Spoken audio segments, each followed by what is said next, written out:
Hello friends, गुरी web developer channel में आपका स्वागत है। आज हम बात करने वाले हैं जावास्क्रिप्ट ऑब्जेक्ट की प्रोटेक्शन की। किस प्रकार अपने ऑब्जेक्ट को प्रोटेक्ट कर सकते हैं।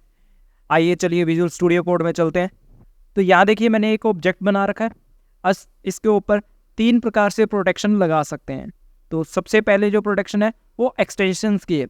आप एक्सटेंशन की प्रोटेक्शन इसलिए यूज़ कर सकते हो कि आप अगर चाहते हो कि मेरे ऑब्जेक्ट में नई प्रॉपर्टी ऐड ना हो। अगर कोई ऐड है उसे डिलीट कर सकते हो, बट नई ऐड ना हो, आप उसकी वैल्यू भी चेंज कर पाओगे। सिर्फ प्रोटेक्शन किस चीज़ की होगी, कोई भी नई प्रॉपर्टी ऐड ना कर पाओ। तो चलिए अपने इसको यूज़ करते हैं।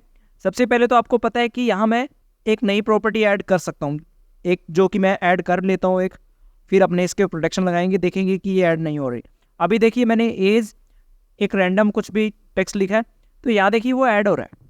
अगर इसको एक्सटेंड करता हूँ तो भी यहाँ देखिए ये ऐड हो रहा है। पर इससे पहले मैं इसके लिए प्राइवेसी लगा देता हूँ। तो उसके लिए मेरे को लिखना है object dot prevent extension. Prevent होता है मना करना, इसके लिए किसके लिए, एक्सटेंशन के लिए। अब यहाँ इसके अंदर ऑब्जेक्ट का नाम लिख देना। ये क्या हुआ, ऑब्जेक्ट के अंदर एक प्रिवेंट एक्सटेंशन नाम का मेथड आता है। आप उसको अपने ऑब्जेक्ट का नाम दे रहे हो, जिससे वो क्या करेगा, इस पे एक प्रोटेक्शन ऐड कर देगा, जिससे क्या है, इसमें प्रॉपर्टी ऐड नहीं होगी। अब ये प्रॉपर्टी ऐड हो रही थी, अब मैं सेव करके देखता हूँ।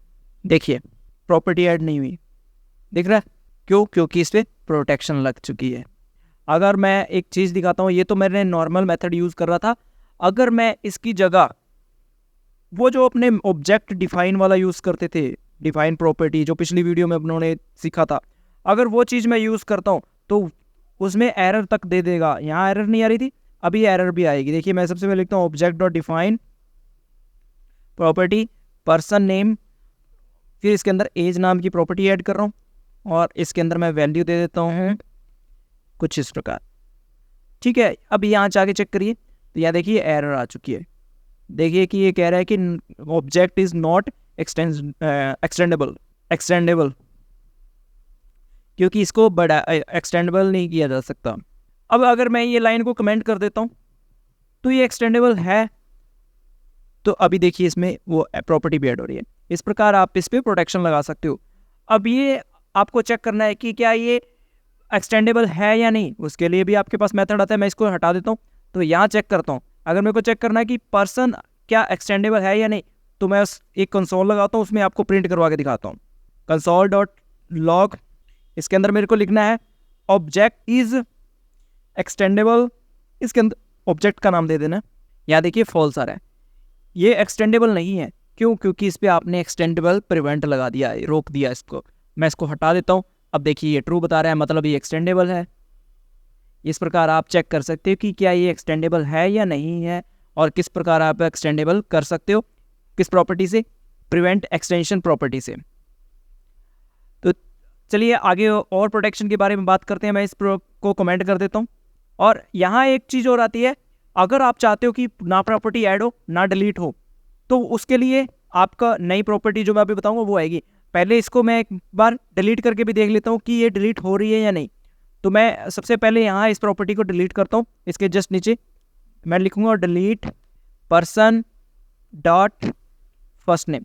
क्या ये डिलीट हो जाएगा, क्योंकि इसने सिर्फ एक्सटेंडेबल को रोका है कि आप इसके अंदर कोई भी एक्सटेंशन नहीं लगा सकते, मतलब कोई प्रॉपर्टी को ऐड नहीं कर सकते। डिलीट तो कर ही सकते हैं। तो यहाँ देखिए फर्स्ट नेम डिलीट हो चुका है, लास्ट नेम और एज ही बचे, लैंग्वेज ही बचा है। इस प्रकार मतलब ये डिलीट वर्क करता है। अगर यहाँ ये चीज़ को मैं हटाकर एक दूसरी प्रोटेक्शन यूज़ कर लूँ, तो उसके लिए आपको लिखना है ऑब्जेक्ट डॉट सील। अब क्या करेंगे, अपने ऑब्जेक्ट को सील कर देंगे, बाइंड कर देंगे, अपने प्रोटेक्शन ऐड कर देंगे। सील कर दिया मतलब इसको कैसे लगाना है, ऑब्जेक्ट डॉट सील, इसके अंदर ऑब्जेक्ट का नाम, ये सील हो चुका है। इसके अंदर ना ही तो कोई चीज़ ऐड हो सकती है प्रॉपर्टी के रूप में, ना ही वो प्रॉपर्टी डिलीट हो सकती है। 2 प्रोटेक्शन इस पर लग चुकी है। अगर सिंगल लगानी है तो एक्सटेंडेबल आपके पास आता है, एक्सटेंशन जिससे ऐड कर सकते हो। अगर डिलीटिंग की भी साथ में लगानी है तो सील कर दो, आप उसको सील में लिख दो, तो वो क्या हो जाएगा, डिलीट भी रुक जाएगा और एक्सटेंडेबल भी रुक जाएगा।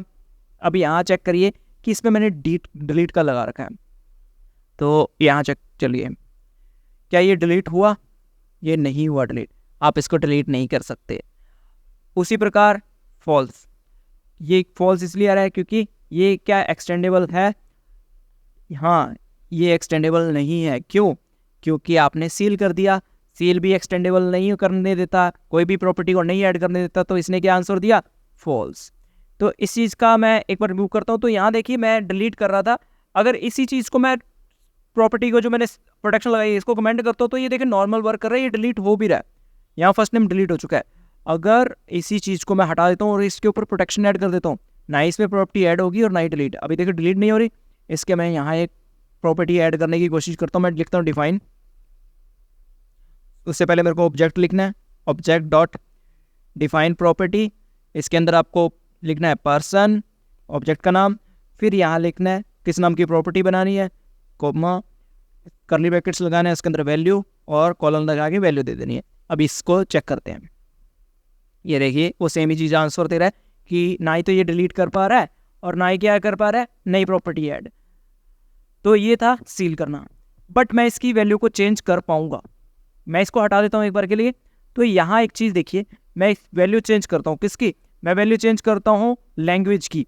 तो मैं यहाँ लिखूँगा person dot language equal to Hindi. अब मैं अगर चेक करता हूँ वहाँ जाके, तो यहाँ देखिए वैल्यू चेंज हो चुकी है, हिंदी आ रहा है। मतलब कि प्रोटेक्शन किस चीज़ की लगी है, डिलीटिंग की और नई प्रॉपर्टी की। पर जो आपके पास पहले से ऐड है आप उस पर डेटा चेंज कर सकते हो। मेरे पास एक ऐसी प्रोटेक्शन भी आती है जिससे मैं डेटा चेंज करने की भी प्रोटेक्शन ऐड कर सकता हूँ, जिससे ना तो डिलीट होगा, ना कोई प्रॉपर्टी ऐड होगी, ना ही वो डेटा जो पहले से ऐड है वो बदला जा सकेगा। तो उसके लिए आता है फ्रीज। तो मैं यहाँ लिखूँगा ऑब्जेक्ट डॉट फ्रीज, बिल्कुल फ्रीज कर दूंगा, बिल्कुल रोक दूंगा किसको, पर्सन को। मैंने पर्सन पे लगाया। अब यहाँ देखिए पहले वैल्यू बदल रही थी, डिलीट नहीं हो रही थी। अब यहाँ एक चीज़ चेक करिए, क्या ये वैल्यू बदली? नहीं बदली। क्या ये वैल्यू डिलीट हुई? नहीं हुई। ये एक्सटेंडेबल भी नहीं है, डिलीट भी नहीं हो सकती और बदली भी नहीं जा सकती। ये फ्रिज का वर्क है। वापस से सुन लीजिए, ध्यान से सुनिए, अभी जो मैं बोल रहा हूँ तीनों को मैं रिपीट कर रहा हूँ। जो सबसे पहले अपने ने यूज़ किया था प्रिवेंट एक्सटेंशन, उसका यूज़ है सिर्फ नई प्रॉपर्टी अपने ऑब्जेक्ट में ना ऐड हो उसके लिए अपने यूज़ करेंगे। अपने ने ऑब्जेक्ट बनाया, उसके ऊपर वो चीज़ अप्लाई करोगे तो नई प्रॉपर्टी आप उसमें किसी भी प्रकार से ऐड नहीं कर पाओगे। Number 1 protection. अगर आप किसी भी ऑब्जेक्ट पर सील मेथड्स अप्लाई कर दोगे, जिससे क्या हो जाएगा, वो प्रोटेक्शन एक ऐड हो जाएगी। उसमें ना तो आप डेटा ऐड कर पाओगे नई प्रॉपर्टी के रूप में, ना ही जो प्रॉपर्टी पहले ऐड है उसको डिलीट कर पाओगे। पहले में सिर्फ था कि नई प्रॉपर्टी ऐड नहीं होगी, दूसरे में ये था कि नई प्रॉपर्टी भी ऐड नहीं होगी और डिलीट भी नहीं होगी जो पहले से है। जो लास्ट और 3 नंबर प्रोटेक्शन है वो सभी वर्क करती है, ना ही डिलीट होगी ना ही न्यू ऐड होगी, जो पहले से ऐड है उसकी वैल्यू भी बदली नहीं जाएगी। ये काम है फ्रिज का। तीनों कमांड को याद करो, तीनों को यूज़ करके देखो। अब यहाँ अपने चेक कर सकते हैं कि क्या ये फ्रिज है या नहीं। तो यहाँ मैं इसके अंदर यहाँ एक कंसोल लगाता हूँ, मैं चेक करता हूँ कंसोल डॉट लॉग। इसके लिए आता है इज फ्रीजन। तो उसके लिए पहले मेरे को लिखना है ऑब्जेक्ट डॉट इज फ्रीजन। इसके अंदर मेरे को ऑब्जेक्ट का नाम। अब यहाँ जाके चेक करिए, देखिए ट्रू बता रहा है, मतलब ये फ्रीजन है, इसको फ्रीज किया गया है। हाँ ये ट्रू है, मतलब किया गया है। अगर मैं इसको कमेंट कर देता हूँ मतलब फ्रीज नहीं किया गया। अब यहाँ चेक करिए, मेरी प्रॉपर्टी भी डिलीट होगी, वैल्यू भी बदल गई और फ्रीजन नहीं है, ये भी बता रहा है कि फॉल्स आ रहा है। इसी प्रकार आप सील का भी चेक कर सकते हो कि इज सील्ड, क्या ये सील्ड है। तो उसके लिए मैं यहाँ लिखूँगा सील। पहले मैं इसको सील कर देता हूँ और चेक करिए, देखिए इसकी वैल्यू बदल रही थी। सबसे पहले मैं ये देखता हूँ, पी मैंने कहाँ लिख दिया, यहाँ पर्सन लिखता हूँ मैं। तो यहाँ देखिए फॉल्स बता रहा है। किस चीज़ को फॉल्स बता रहा है? ये बता रहा है कि क्या ये फ्रीजन है, नहीं है ये, इसलिए ये बोल रहा है। अब देखिए यहाँ वैल्यू चेंज हुई है क्योंकि ये वैल्यू को परमिशन देता है चेंज करने की, बट डिलीटिंग की नहीं, इसलिए डिलीट नहीं हो पाई। अब ये चेक कर रहा हूँ कि यह सील है या नहीं, ये सील्ड है या नहीं। तो अपने इज सील्ड इस मेथड का यूज़ करेंगे और चेक कर सकेंगे कि क्या ये सील्ड है। हाँ ये ट्रू है, मतलब ये सील्ड है। अगर मैं सील्ड ऑब्जेक्ट ये हटा देता हूँ तो ये भी बता देगा कि ये सील्ड नहीं है। देखिए ये कुछ मेथड्स थे जो इसकी प्रोटेक्शन कर रहे थे। आपने इन मेथड को ट्राई करना है और याद रखना है इंटरव्यू पर्पज़ के लिए भी। ठीक है गाइज, मिलते हैं नेक्स्ट वीडियो में। Bye bye.